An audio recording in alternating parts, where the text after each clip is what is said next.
ఎంత మోసం చేశాడో రేవంత్ రెడ్డి గారు అనేది ప్రెస్ మిత్రులు మీడియా మిత్రులు కూడా విశ్లేషణ చేసుకోవాలి. మేము చెప్పడమే కాదు, ఎంత మోసకారి అనేది ప్రజలను మోసం చేసి ముఖ్యమంత్రి అయ్యాడు. 420 హామీలు ఇచ్చాడు. ఆ 420 హామీలు కూడా ఆయన స్పీచ్ ముఖ్యమంత్రి కాక ముందు స్పీచ్ కూడా మీరు వినాలి. నేను ముఖ్యమంత్రి అయిన తెల్లారే ఈ స్కీమ్స్ అన్ని ఇస్తా అని గ్యారంటీ కార్డులు ఇచ్చారు. సంతకాలు పెట్టి ఇంటింటికి గ్యారంటీ కార్డులు ఇచ్చారు. గ్యారంటీ కార్డు అంటే మన అందరికి కూడా తెలుసు. ఆ గ్యారంటీ కార్డులను ఎంత మోసం చేసి ఓట్లు వేయించుకున్నాడో ఒక్కసారి మనం ప్రజలందరూ కూడా రివ్యూ చేసుకోవాలి. రేవంత్ రెడ్డి గారు నేను మొదటి నుంచి కూడా అంటాను, చాలా మాటకారి, అబద్ధాలను కూడా నిజంగా పలికే వ్యక్తి, నిజాలను అబద్ధాలుగా పలికే వ్యక్తి అని.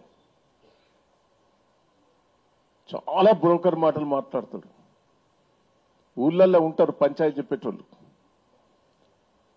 ఇది దానికి చెప్తాడు, దానికి ఇది చెప్పేటోళ్ళు ఉన్నారు. దొంగతనం చేసినా కూడా దొంగతనం చేయలేదని వాదించేటోళ్ళు ఉంటారు. అంతకంటే దిట్ట. ఆ మాటలతోటి కాంగ్రెస్ పార్టీని మోసం చేశాడు. కాంగ్రెస్ పార్టీలో పనిచేసిన వాళ్ళందరినీ మోసం చేశాడు. వాళ్ళకు కూడా చెవులో పూలు పెట్టిండు. కేంద్రంలో కూడా వాళ్ళ కాంగ్రెస్ వాళ్ళకు చెవులో పూలు పెట్టిండు. పిసిసి ప్రెసిడెంట్ సంపాదించిండు. మాటలతోటి ప్రజలను మోసం చేసి ముఖ్యమంత్రి అయ్యాడు. ముఖ్యమంత్రి కాకముందు ఎన్ని హామీలు ఇచ్చాడా ఇవాళ చెప్తాడు. 2 ఏళ్ళు అయిపోయింది. 2 ఏళ్ళు అయిపోయిన తర్వాత ఇంకా కథలు చెప్తాడు. ఎవరు నమ్ముతారు? ప్రజలు నమ్మే పరిస్థితి లేదు. ఒక్కొక్కటి మేము కూడా ఆ గ్యారంటీ కార్డులను ఇంటింటికి పంచాం.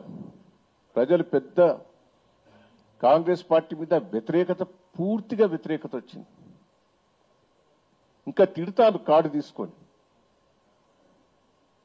ఒక్కొక్కరికి ఇంటింటికి 2 లక్షల బాకీ పడ్డాడు. ఇప్పటికి నీవు ఇస్తాన్న మాటలతోటి ప్రజలు మోసం పోతే పెన్షన్ భార్యాభర్తలకు ఇస్తా అన్నాడు, ముసలోళ్ళకు బిడ్డకి 2500 ఇస్తా అన్నాడు, స్కూటీ ఇస్తా అన్నాడు, తులం బంగారం వస్తాయి. ఒక్కొక్క లెక్కేసుకుంటారు 2-3 లక్షలు రావాలి. రుణమాఫీ సరిగ్గా కాలే. రైతు బంధు సంవత్సరం ఎగ్గొట్టిండు, ఒక్కసారి ఇచ్చిండు. మొన్న బోనస్ అసలే లేదు. ఈసారి మొత్తం బంద్ అయింది బోనస్. అన్నిటికి ఇస్తా అన్నాడు బోనస్. మక్కలకిత్తా, దీనికిత్తా, దానికిత్తా అని మాట్లాడి ఆఖరి సన్న ఓట్ల కన్నా ఇస్తా అన్నాడు, అది కూడా ఇయ్యలే. అన్ని ఘోరమైన పరిస్థితి. మిషన్ భగీరథ అది బంద్ అయింది. మళ్ళా కుండలు బిందెలు పెట్టుకుని ఊళ్ళ పంటే తిరుగుతారు. కరెంటు లేదు, మోటార్లు స్టార్టర్లు మళ్ళా పాత రోజులు గుర్తుకొస్తాయి. ఇవన్నీ అబద్ధాలు చెప్పి ఇవన్నీ చేస్తా అని చెప్పి మోసం చేసి అధికారంకి వచ్చాం.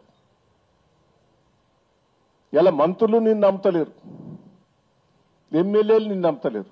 మంత్రులు ఇద్దరు కలిసి ఎక్కడికైనా టూరు బొమ్మను కొట్టుకొని వస్తారు. ఏ జిల్లా పోయినా మీరు చూడండి, వరంగల్ పోతే అదే లొల్లి, కరీంనగర్ పోతే అదే లొల్లి. ఎక్కడికి పోయినా మంత్రులే కొట్టుకుంటారు. ఒక డిసిప్లిన్ ఉన్నదా? ఎమ్మెల్యేల పరిస్థితి కొట్టుకునే పరిస్థితి ఉన్నది. గందరగోళమైన పరిస్థితి ఈ రాష్ట్రంలో ఉన్నది. మళ్ళా ఎన్ని అబద్ధాలు ఆడావంటే, కోర్టు నీకు తెలియదా బీసీ రిజర్వేషన్ గురించి? తెలిసి మోసం చేయాలనే బీసీలను మోసం చేయాలనే అదొక డ్రామా.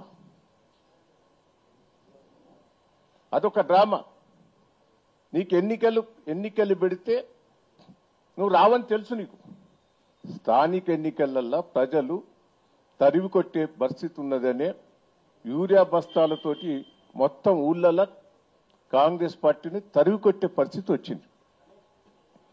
దానికి ఒక డ్రామా చేశావు నువ్వు. ఆ డ్రామా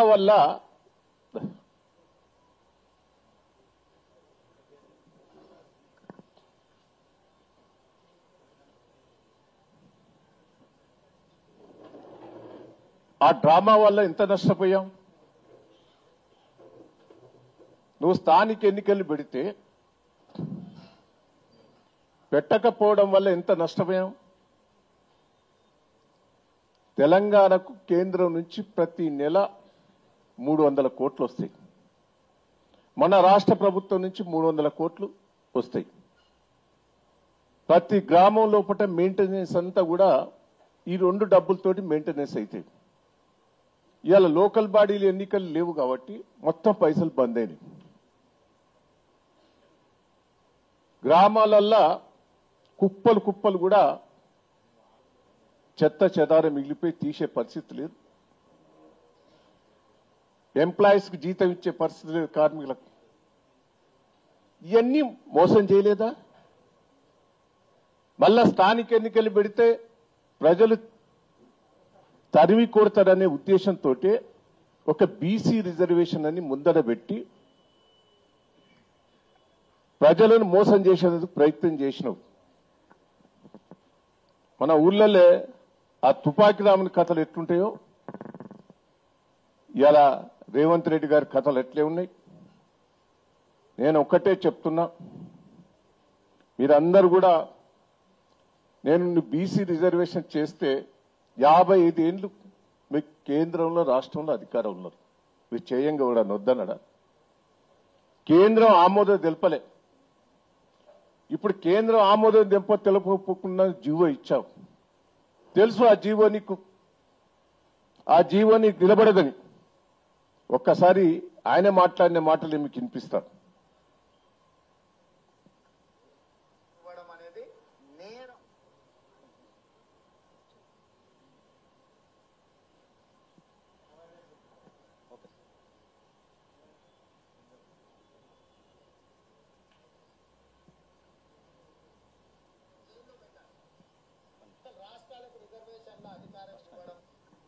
రాష్ట్రాలకు అధికారం ఇవ్వడం అనేది నేరం. అడిగితే జైల్లో పెట్టాలి. అట్లాంటి ప్రశ్నని అట్లాంటిది కావాలని అడిగితే జైల్లో పెట్టాలి. రాష్ట్రాలకు రిజర్వేషన్ల అధికారం ఇవ్వడం అనేది నేరం. అడిగితే జైల్లో పెట్టాలి. అట్లాంటి ప్రశ్నని అట్లాంటిది కావాలని అడిగితే జైల్లో పెట్టాలి. రాష్ట్రాలకు రిజర్వేషన్ల అధికారం ఇవ్వడం అనేది నేరం. అడిగితే జైల్లో పెట్టాలి. అట్లాంటి ప్రశ్న విన్నరానే? ఈ రిజర్వేషన్ గట్ట మొదలు మాట్లాడిన మాట ఆయన. రాష్ట్రానికి అధికారం లేదు, ఎవరన్నా రిజర్వేషన్లు అడిగితే జైల్లో పెట్టాలని ఎవరన్నారు?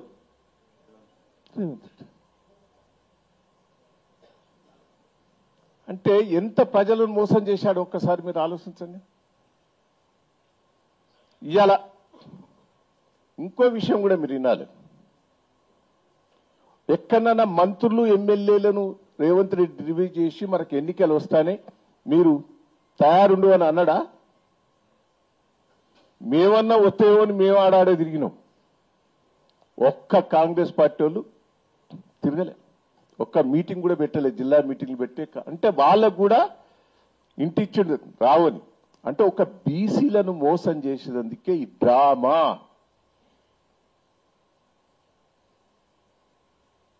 నేను ఒక్కటే చెప్తున్నా బీసీ సంఘాలకు కూడా, ఈయన పోయి ఢిల్లీలో పొట్లాడాలి. రేవంత్ రెడ్డి గారు పోయి మోడీ గారి దగ్గర నాది ఆమోదం తెలుపుని ఆడగోసకు కొట్లాడాలి. అసొంటి రాష్ట్రంలో కొట్లాడి బీసీలో మోసం చేసినట్టే కదా. బీసీ సంఘాలందరూ కూడా ఇవాళ రేవంత్ రెడ్డిని ఉరికియాలే, రేవంత్ రెడ్డిని ఉరికియాలే. ఎవ్వరు తప్పులేదు, రేవంత్ రెడ్డిదే మోసం ఇది, కాంగ్రెస్ పార్టీ వాళ్ళదే మోసం ఇది. వాళ్ళనే తరిగి కొట్టాలి. ఎన్నికలు పెట్టేందుకు సిద్ధంగా లేడానే, బీసీ రిజర్వేషన్ ఇచ్చేందుకు సిద్ధంగా లేడు. అన్ని తెలుసు డ్రామాలు. ఇదంతా ప్రజలను ఈయన ఇచ్చిన హామీలన్నీ మర్చిపోయేటట్టుకు ఇదొక డ్రామా.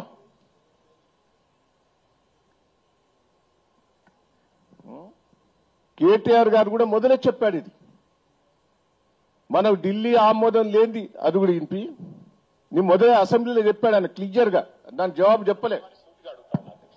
పార్లమెంట్ లో చేయాల్సిన చట్టాన్ని ఇక్కడ చేస్తే ఎట్లా మీరు లాభం చేస్తారు, ఎట్లా బీసీలకు న్యాయం చేస్తారు, సమాధానం చెప్పండి. నెంబర్ 1. రెండోది, మీరే 5 గొంతుకులతో మాట్లాడుతున్నారు, 5 నాలుకలతో మాట్లాడుతున్నారు.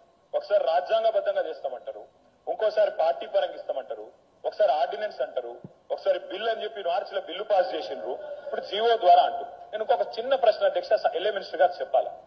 అధ్యక్ష, ఇక్కడ మనం బిల్లు పాస్ చేస్తాం, బిల్లు ఎట్లా పాస్ అవుతుంది, మనకు మెజారిటీ ఉంది, మేము అందరం సపోర్ట్ చేస్తున్నాం, పాస్ అవుతుంది. మరి ఆర్డినెన్స్ మీద సంతకం పెట్టని గవర్నర్ దీని మీద ఎట్లా సంతకం పెడతారు సార్? నాకు తెలియక అడుగుతా. ఆర్డినెన్స్ బిల్లు రెండు ఒకటే కదా, ఇప్పుడు మనం పెడుతున్న బిల్లు. ఆర్డినెన్స్ మీద సంతకం పెట్టలే గవర్నర్ గారు, మరి బిల్లు మీద ఎట్లా పెడతారని మీరు అనుకుంటున్నారు? ఏ రకంగా మరి సెప్టెంబర్ 30 లోపల ఎన్నికలు ఎట్లా పూర్తి చేస్తారు, రిజర్వేషన్లు ఎట్లా ఇస్తారు, గవర్నర్ సంతకం ఎట్లా పెట్టిస్తారు, ఆయన చెయ్యమని బలవంతంగా పెట్టుకుని సంతకం పెట్టిస్తారా, ఏం చేస్తారు, ఎట్లా చేస్తారు? దయచేసి ప్రభుత్వం చెప్పాలా. ఆర్డినెన్స్ మీరే పంపుతారు కేబినెట్ నుంచి, ఆయన చేయకపోయే అభ్యంతరం మీకు చెప్పే, దానికి మీరేమైనా సమాధానం చెప్పినా తెలియదు. మళ్ళీ ఈ రోజు బిల్లు అంటున్నారు. ఎవరిని మోసం చేయడానికి, ఎందుకు మోసం చేయడానికి? దయచేసి మేము అడుగుతా ఉన్నాం అధ్యక్ష, సమాధానం ప్రభుత్వం చెప్పాలి. నేను కాంగ్రెస్ ప్రభుత్వాన్ని సూటిగా అడుగుతా ఉన్నా అధ్యక్ష, పార్లమెంట్ లో చేయాల్సిన చట్టాన్ని ఇక్కడ చేస్తే ఎట్లా మీరు లాభం చేస్తారు? ఇది అసెంబ్లీలో కేటీఆర్ అడిగిన దానికి జవాబు చెప్పలేవారు. అంటే దీన్ని బీసీ రిజర్వేషన్ ని మోసం చేసేందుకే కాంగ్రెస్ పార్టీ రేవంత్ రెడ్డి గారు ఒక డ్రామా. నేను మిమ్మల్ని అందరినీ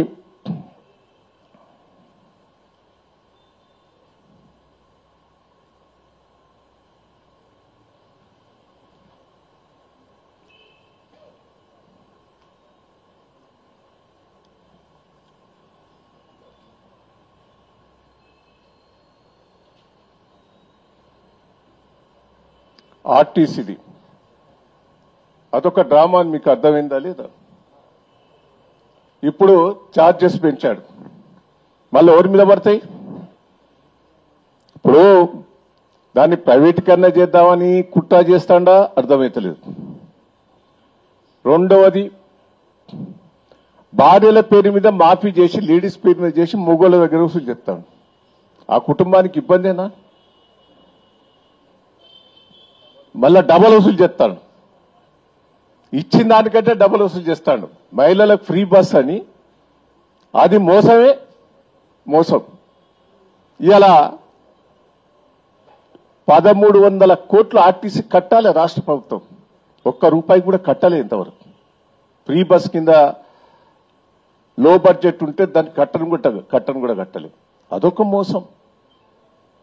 నేను మిమ్మల్ని అందరినీ దయచేసి ఇది అర్థం చేసుకోవాలి. ఇదంతా మోసపూరితమైన రేవంత్ రెడ్డి గారి పరిపాలన. ఇది మోసం చేసి అధికారంకి వచ్చావు, ఇంకా మోసం చేస్తాను.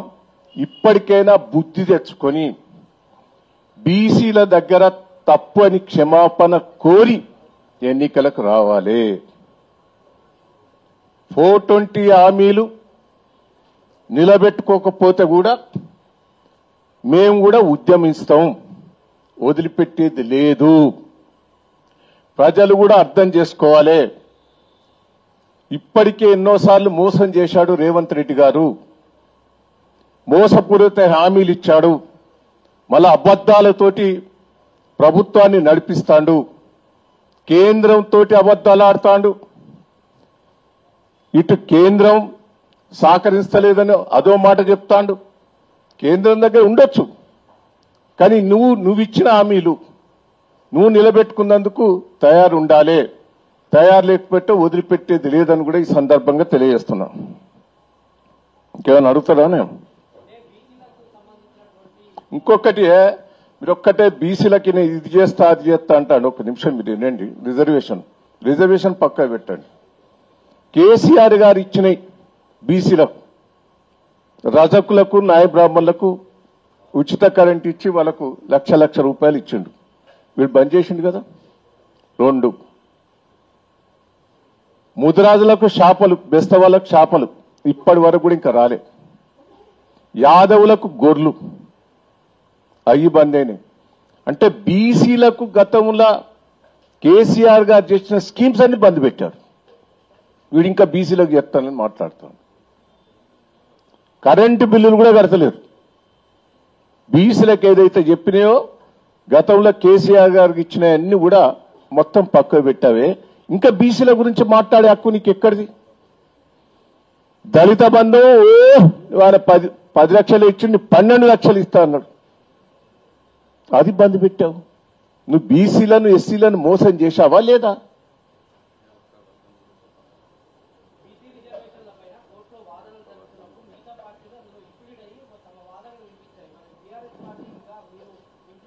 అది ఒక్క నిమిషం వినండి. రేవంత్ రెడ్డి అది బోకర్ అనేది తెలుస్తూనే ఉండే. మేమే చెప్తాం. కేటీఆర్ గారు అయినండి ఒక్క నిమిషం.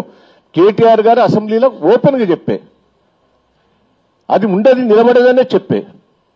నువ్వు మోసం చేస్తానని కేటీఆర్ గారు అసెంబ్లీలో చెప్పిన దానికి దానికి జవాబే చెప్పలేదా? ఇప్పుడు ఢిల్లీలో పోరాటం చేయాలి. నీకేమైనా ఉంటే రాష్ట్రపతి దగ్గర మన గవర్నర్ దగ్గర పోరాటం చేస్తే ఇప్పటికీ మేము సిద్ధంగా ఉన్నాం. ఢిల్లీలో బీసీ రిజర్వేషన్స్ పోరాటం చేస్తే ఢిల్లీలో మేము ప్రైమ్ మినిస్టర్ దగ్గరికి రమ్మన్నా మా టీం వస్తుంది. మేము ధర్నా చేసేందుకైనా మీ టీం వస్తుంది.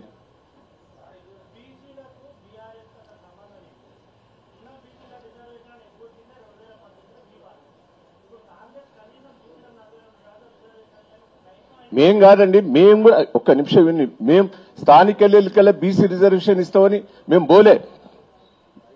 మేము స్థానిక బీసీ రిజర్వేషన్ కోసం తీర్మానం చేసి కేంద్రం పంపించినాం. కేంద్రం ఇయ్యలే. మా అసెంబ్లీలో కూడా మేము తీర్మానం చేసినాం. కేంద్రం ఆ రోజు బీజేపీ గవర్నమెంటే ఇయ్యలే. ఇయ్యనప్పుడు సప్లై ఎక్కుకున్నాం. కానీ మేము బీసీల కోసం మాయ మాటలు చెప్పి ఎన్నికల పోలే కదా. బీసీలను ఆర్థికంగా పైకి వచ్చినందుకు చాలా తీర్ల వాడుకున్నాం. వాళ్ళకు సాయం చేశావు.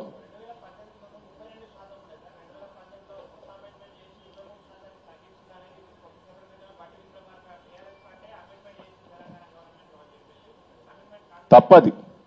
అది ఆయన రాంగ్ స్టేట్మెంట్. అది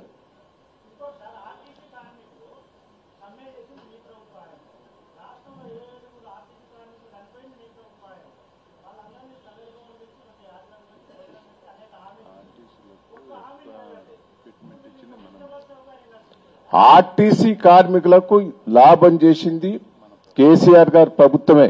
మొత్తం లెక్కలతో యుక్తంగా నీకు పంపిస్తా. Thank you.